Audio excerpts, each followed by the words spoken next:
하나님의 형상, 하나님의 모양은 어떤 것인가? 이 형상으로 번역한 히브리어는 젤렘이란 단어예요. 또 모양으로 번역한 이 단어는 데무트라는 단어입니다. 굳이 구별을 하면 이 형상이라는 젤렘이란 말은 외형적인 것을 표현하는 닮았다.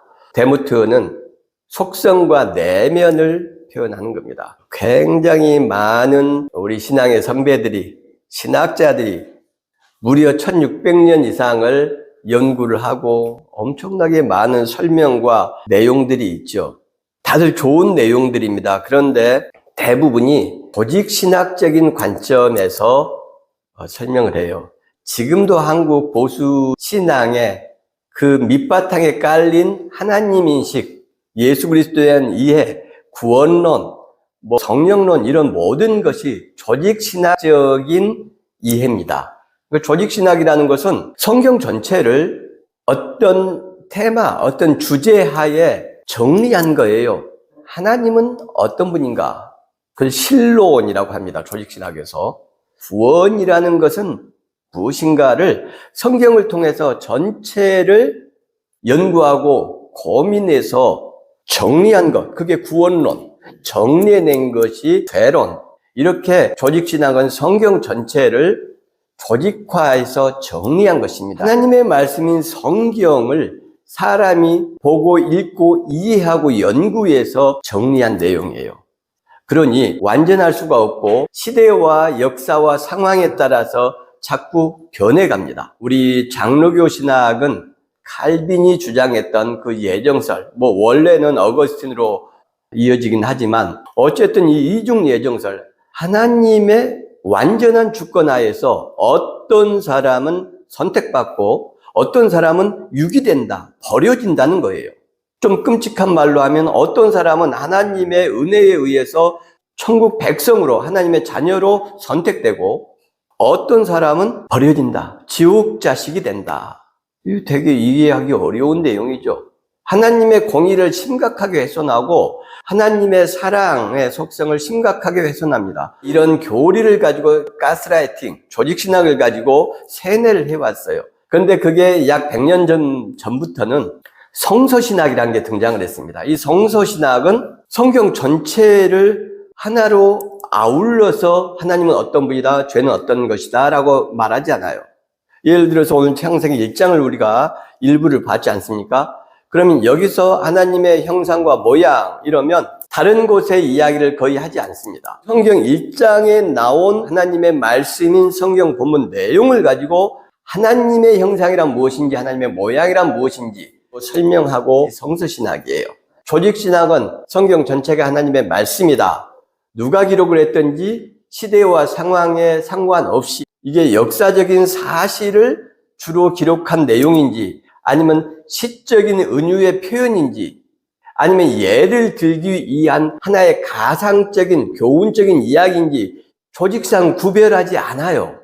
이건 비유인데, 하나님의 거룩하심에 대한 비유인데 이것을 마치 하나님의 거룩하심에 대한 실제적인 서술로 이해해서 끌어온다는 이야기예요.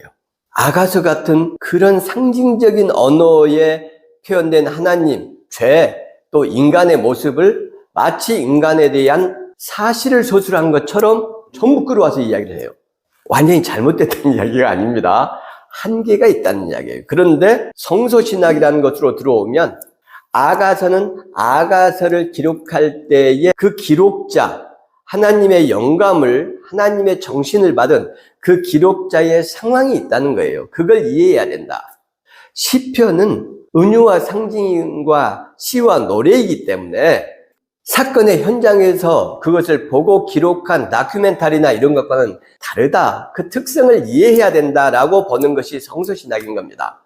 하나님은 거룩하시다라고 할 때 그것을 실제적인 서술인가, 시적인 표현인가, 아니면 어떤 교훈적인 이야기 속에 등장하는 말인가를 명확하게 다루는 것이 성서신학입니다. 그래서 성서신학이 약 100년쯤 전에 이제 100년이 좀 더 지났지만 등장하기 시작했어요. 그런데 그 성서신학적인 관점을 가지고 성경을 보는 사람들은 우리 한국교회는 거의 드뭅니다. 이것은 훈련을 받아야 되기 때문이에요. 공부를 해야 되고. 그리고 성서신학에서 방금 말씀드렸듯이 본문으로 들어간다고 하지 않습니까? 그러면은 우리가 보는 본문은 다 번역된 거예요. 독일어든지 영어든지 불어든지 스페인어든지 전부 번역된 겁니다. 그러면 본문으로 들어가는데 한계가 있잖아요. 번역으로 보는 거니까. 그래서 성서신학은 원어를 보는 겁니다. 그래서 원어를 공부를 해야 돼요. 히브리어와 헬라어를. 여기서 이제 제일 큰 문제가 생기는 겁니다. 그래서 성서신학이 조직신학의 한계를 보완하고 또 부족한 점을 메꿔주고 하는 아주 좋은 성경과 하나님을 이야기하기에 또 이해하기에 가장 탁월한 방법임에도 불구하고 원어를 공부해야 된다는 아주 치명적이고 큰 난관이 있기 때문에 목사님들이 성서신학적인 성경 이해, 성경 연구를 하지 못하고 있는 것이 현실입니다. 제 설교가 다른 분들의 설교와 많이 차이가 있을 거예요. 성경을 이해하고 해석하는 것이 상당히 차이가 있습니다. 그 왜 그러냐면 저는 성서신학적인 관점에서 성경을 해석하기 때문이에요. 그래서 항상 본문을 가지고 이 이야기를 하잖아요. 이 내용은 무슨 의미다, 무슨 뜻이다. 그런데 이게 어떻게 번역이 됐고 이래서 어떤 한계들이 드러난다. 이렇게 자꾸 이야기를 하잖아요. 그런데 다른 일반적인 목사님들의 설교는 하나님은 거룩하신 분이고 위대하신 분이고 존귀하신 분입니다. 하나님은 전지전능하시고 무소부지하십니다. 이런 식으로 이야기를 해요. 그것은 지금 신론 중에서 하나님의 속성에 대한 이야기들을 지금 그대로 하고 있는 겁니다. 이건 조직신학적인 관점이에요. 그래서 하나님의 형상은 무엇이냐, 이것에 대한 조직신학적인 관점들이 다 좋은 내용이고 신앙적인 내용이지만 마치 나한테 어울리지 않는 명품을 걸친 것처럼 불편하고 어색하고 자연스럽지 않다.